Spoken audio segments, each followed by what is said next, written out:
মাননীয় স্পিকার, আপনাকে ধন্যবাদ। ত্রয়োদশ জাতীয় সংসদের উদ্বোধনী দিনে অন্তর্বর্তী সরকারের জারি করা ১৩৩ অধ্যাদেশ যাচাই বাছাই গঠন করা হয় বিশেষ কমিটি। ১৩ সদস্যের কমিটির সদস্য করা হয় স্বরাষ্ট্রমন্ত্রী সালাউদ্দিন আহমদ, আইনমন্ত্রী মোহাম্মদ আসাদুজ্জামান সহ সরকার দলীয় ১০ সদস্য এবং বিরোধী দলের ৩ জন সদস্যকে।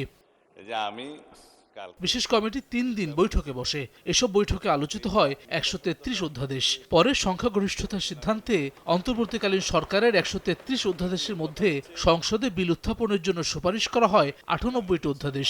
নারী ও শিশু নির্যাতন দমন অধ্যাদেশ, পাবলিক প্রকিউরমেন্ট অধ্যাদেশ সহ সংশোধিত আকারে সংসদে বিল উত্থাপনের জন্য সুপারিশকৃত অধ্যাদেশের সংখ্যা ১৫টি। স্পিকার, স্বরাষ্ট্রমন্ত্রী এছাড়া গণভোট অধ্যাদেশ, জাতীয় মানবাধিকার কমিশন, দুর্নীতি দমন কমিশন অধ্যাদেশ সহ ১৬টি অধ্যাদেশ সংসদে এখনই বিল আকারে উত্থাপন না করে পরবর্তীতে যাচাই বাছাই করে অধিকতর শক্তিশালী করে নতুন বিল উত্থাপনের সুপারিশ করা হয়েছে। ক্লিংকার বেশি থাকলে সিমেন্ট বেশি খাঁটি। আনোয়ার সিমেন্ট। একই সঙ্গে জাতীয় সংসদ সচিবালয় অধ্যাদেশ, সুপ্রিম কোর্টের বিচার নিয়োগ অধ্যাদেশ, সুপ্রিম কোর্ট সচিবালয় অধ্যাদেশ এবং সুপ্রিম কোর্ট সচিবালয় সংশোধন অধ্যাদেশ রহিতকরণ ও হেফাজতের জন্য সংসদে বিল আকারে উত্থাপনের সুপারিশ করেন বিশেষ কমিটির সভাপতি জয়নুল আবেদিন।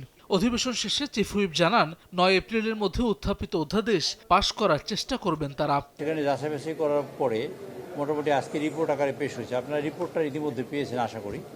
আমরা সিদ্ধান্ত নিয়েছি যে আমরা আগামী ৯ তারিখের মধ্যে আমরা সংশ্লিষ্ট বিলগুলা পাশ করবার চেষ্টা করব।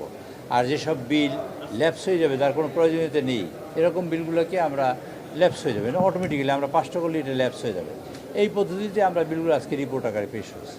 ১৩৩টির মধ্যে ২০টি অধ্যাদেশ উত্থাপিত না হওয়ার সিদ্ধান্তে নোট অফ ডিসেন্ট দিয়েছেন বিশেষ কমিটি বিরোধী দলের ৩ সংসদ সদস্য মুজিবুর রহমান, রফিকুল ইসলাম খান ও জি এম নজরুল ইসলাম। অধিবেশন শেষে বিরোধী দলীয় সংসদ সদস্য আখতার হোসেন বলেন, মানবাধিকার, দুদক, গুম অধ্যাদেশ সহ গুরুত্বপূর্ণ অধ্যাদেশ সরকার বাতিল বা পরে উত্থাপনের জন্য প্রস্তাব করেছেন। সরকারের এমন প্রস্তাবে বিরোধীরা মর্মাহত। বিএনপি নেতৃত্বাধীন সরকার তারা সংবিধানের সংস্কারই শুধু করতে চায় না, রাষ্ট্র কাঠামোর যে উপাদানগুলোর মধ্য দিয়ে জনজীবনকে নাস্তানাবুদ করে দেওয়া যায় সেই বিষয়গুলোতে যে সংশোধনীগুলো নিয়ে আসা হয়েছিল, রাষ্ট্রীয় প্রতিষ্ঠানগুলোতে, সাংবিধানিক প্রতিষ্ঠানগুলোতে বড় বড় যে কাঠামোগুলো আছে সেখানে যে ধরনের সংস্কার চাওয়া হয়েছিল সেই সংস্কারগুলো তারা আসলে চায় না।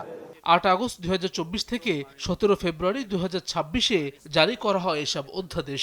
১২ এপ্রিলের মধ্যে ভাগ্য নির্ধারিত হবে এসব অধ্যাদেশের। যাচাই করা যেতে পারে। হাসান ওয়ালি, সময় সংবাদ, ঢাকা।